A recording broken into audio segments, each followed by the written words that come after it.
बिस्मिल्लाहिर्रहमानिर्रहीम। Dear students, start करते हैं अपना new topic, that one is projectile motion. Exam के पॉइंट ऑफ व्यू से ये क्वेश्चन बहुत ही इम्पॉर्टेंट है। तो देखते हैं प्रोजेक्टाइल मोशन क्या है। इसकी डेफिनेशन की अगर बात करें तो हम कहेंगे ये it is two dimensional motion under constant acceleration due to gravity and inertia is called projectile motion. तो अभी तक तो हमने इस चैप्टर के अंदर वन डिमेंशनल मोशन को देखा था। तो वन डिमेंशनल मोशन क्या है? अगर हम कहें कोई बॉल है वो सिर्फ हॉरिजेंटली मूव कर रही है, हम कहें एक्स एक्सिस के अलॉन्ग मूव कर रही है, या वो सिर्फ वर्टिकली मूव कर रही है वाई एक्सिस के अलॉन्ग, तो ऐसी मोशन को हम क्या बोलते हैं जी? One dimensional motion. तो प्रोजेक्टाइल मोशन क्या है? ये टू डिमेंशनल मोशन है। जिस तरह इस फिक के अंदर आप देखें, ये बच्चा फुटबॉल को किक कर रहा है, तो ये जो फुटबॉल है ये आगे की तरफ भी जा रहा है और ऊपर की तरफ भी जा रहा है, यानी कि एक्स के अलॉन्ग भी इसका कोई फासला तय हो रहा है और वाई के अलॉन्ग भी इसका कुछ ना कुछ फासला तय हो रहा है। तो ऐसी मोशन को हम क्या बोलते हैं? To dimensional motion. एग्जांपल्स में हमारे पास फर्स्ट तो यही है, football kicked bye a player, जिस तरह इस फिक के अंदर शो करवाया गया है। इसी तरह a ball thrown by a cricketer, यानी कि जब क्रिकेट खेल रहे हूँ तो जब वो फील्डर बॉल फेंकता है, तो वो भी एग्जाम्पल है किसकी? प्रोजेक्टाइल मोशन की। अब यहाँ पर कुछ चीज़ें याद रखने वाली हैं कि हॉरिजेंटल डायरेक्शन में फोर्स एक्ट नहीं होगी। इस वजह से जो बॉडी का एक्सेलरेशन होगा हॉरिजेंटल डायरेक्शन में वो क्या होगा? ज़ीरो, यानी कि एक्स के अलॉन्ग जो एक्सेलरेशन होगा वो क्या होगा? ज़ीरो। तो हम लिख सकते हैं ए एक्स क्या होगा? ज़ीरो। ये आपने याद रखना है। और इसके अंदर मज़ीद इस पर जो फोर्स एक्ट होगी वो सिर्फ फोर्स ऑफ ग्रेविटी एक्ट होगी। मज़ीद हम बात करते हैं इसकी ट्रैजेक्टरी की। तो ट्रैजेक्टरी क्या होता है? तो ये जो फुटबॉल जिस पाथ को फॉलो कर रहा है, इस पाथ को हम क्या बोलते हैं? ये इसकी क्या है? ट्रैजेक्टरी है। The path followed by the projectile is called its trajectory. और ये ट्रैजेक्टरी क्या है? ये है जी पैराबोला। तो एग्ज़ाम के अंदर एमसीक्यू भी पूछ लिया जाता है जी प्रोजेक्टाइल मोशन में या टू डिमेंशनल मोशन में।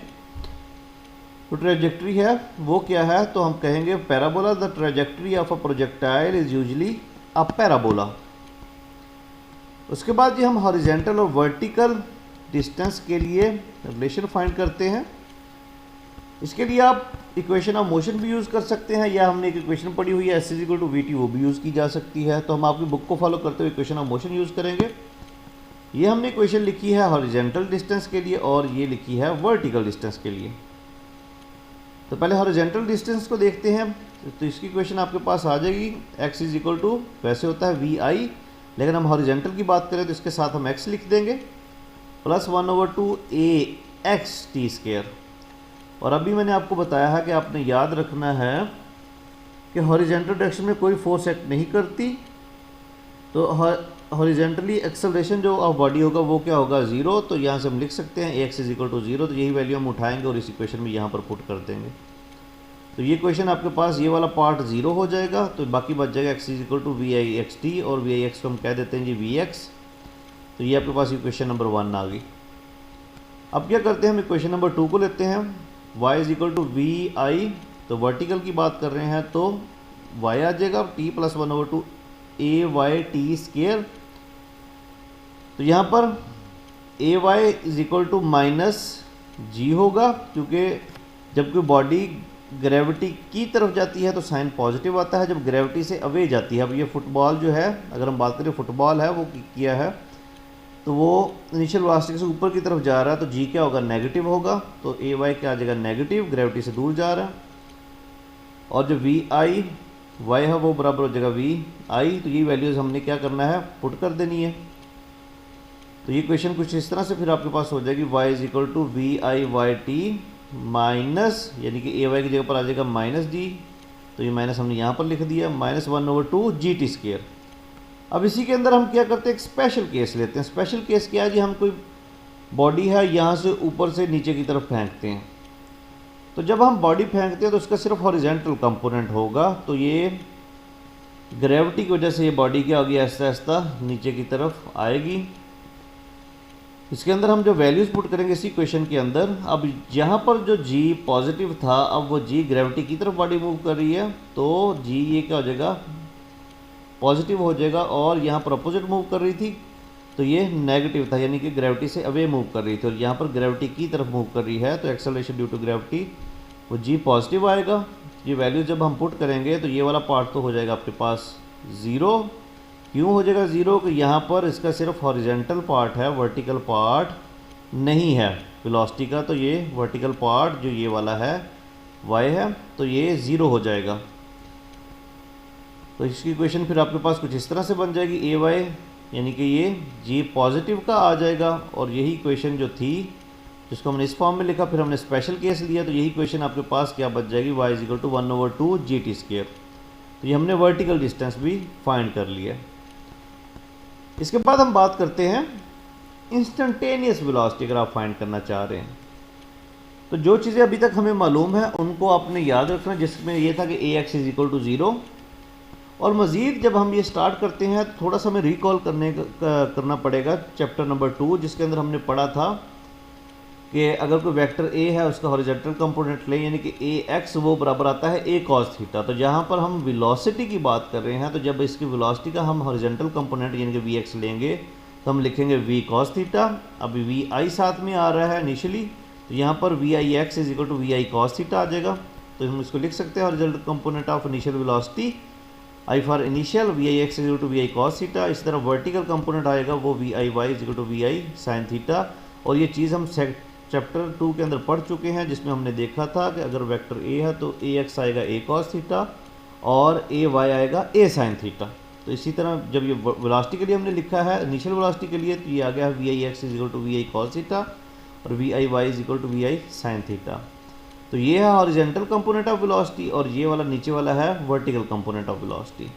तो सबसे पहले हम हॉरिजॉन्टल कंपोनेंट ऑफ वेलोसिटी को देखते हैं। तो हमें पता है इसके लिए ax क्या होगा 0, since there is no horizontal force along horizontal axis, so acceleration x is equal to 0। Horizontal component of velocity at any instant t, तो हम इक्वेशन ऑफ मोशन की मदद से ये फाइंड कर सकते हैं। तो ये आ जाएगा, हॉरिजॉन्टल फाइंड करें वैसी इक्वेशन होती है vf, तो लेकिन यहाँ पर हम हॉरिजॉन्टल की बात करें तो हम इसके साथ x को एसोसिएट कर देंगे। इस तरह वैसे होता है vi प्लस at, लेकिन हम हॉरिजॉन्टल की बात करें तो इसके साथ x को एसोसिएट कर देंगे vix प्लस axt, और हमें पता है ax क्या है 0, तो ax जब 0 होगा तो vfx is equal to vix, यानी कि फाइनल सेम आ गई है किसके, इनिशियल वेलोसिटी के। और यहाँ पर हम वैल्यू पुट कर सकते हैं vfx is equal to vix किसके बराबर है जी vi cos थीटा, तो ये हमने वैल्यू पुट कर दी है। मज़ीद हम इसका वर्टिकल कंपोनेंट देखते हैं, सेम हम इक्वेशन ऑफ मोशन को यूज़ करेंगे। तो हमें पता है vf is equal to vi plus at होता है, लेकिन वर्टिकल की बात करें साथ में y भी अटैच कर देंगे, यहाँ पर भी और ay हो जाएगा। तो vfy is equal to vi sin theta minus ये ग्रेविटी से दूर जा रहा है माइनस gt आ जाएगा। तो ये आपके पास इसकी इक्वेशन आ गई vfy is equal to vi sin theta minus gt। अब अगर हम इसकी मैग्नीट्यूड फाइंड करना चाहें तो हमें सिंपली पता है कि x वाले कंपोनेंट का स्केयर लेना है और y वाले का, तो ये vfx का स्केयर लेंगे और vfy का स्केयर लेंगे, फिर इसका अंडर रूट लेंगे, तो इसकी हमारे पास क्या आ जाएगी, इसकी मैग्नीट्यूड आ जाएगी वेलोसिटी की। तो ये हमने लिया v is equal to under root vfx square plus vfy square, यानी कि हॉरिजॉन्टल और वर्टिकल कंपोनेंट्स का स्केयर लिया, फिर सारे का अंडर रूट लिया। तो ये हमारे पास क्या आ गई जी, मैग्नीट्यूड आ गई किसकी, वेलोसिटी की। और अगर हम फाइंड करना चाहें डायरेक्शन, तो डायरेक्शन फाइंड करने के लिए हम पहले भी पढ़ चुके हैं चैप्टर नंबर 2 में कि हम इसके लिए tan थीटा यूज़ करते हैं। तो अगर आपके पास tan थीटा यूज़ कर रहे हैं तो यहाँ पर फाई है, तो यहाँ पर थीटा भी आप लिख सकते हैं, इससे परेशान नहीं होना कि जी यहाँ पर फाई लिखा हुआ, आप थीटा भी यूज़ कर सकते हैं। तो tan phi is equal to, हम वैसे पहले हमने पढ़ा हुआ y ओवर x, तो ये हमने v वेलोसिटी ली है लेकिन y वाला कंपोनेंट ऊपर और x वाला नीचे, तो vfy ओवर vfx। तो ये अगर हम tan को उस तरफ लेके जाएंगे तो ये हो जाएगा आपके पास tan inverse vfy over vfx। तो इस तरह से हमने इंस्टेंटेनियस वेलोसिटीज फाइंड कर ली और इसकी मैग्नीट्यूड भी देखी और डायरेक्शन भी देखी। मज़ीद नेक्स्ट लेक्चर के अंदर हम इसके और केसेस को डिस्कस करेंगे जिनके अंदर हाइट ऑफ प्रोजेक्टाइल होगी, टाइम ऑफ फ्लाइट होगा, रेंज ऑफ प्रोजेक्टाइल और मैक्सिमम रेंज। तो एग्ज़ाम के अंदर ये क्वेश्चन मोस्टली जो देखा गया है अभी तक एग्ज़ाम के अंदर जो क्वेश्चन ये पूछा जाता है उसको पूछने का तरीकाकार ये होता है कि सबसे पहले वो पूछेगा प्रोजेक्टाइल मोशन की डेफिनेशन। उसमें आपने क्या करना होता है, प्रोजेक्टाइल मोशन की डेफिनेशन बतानी है और साथ में थोड़ी सी उसकी एक्सप्लेनेशन देनी है।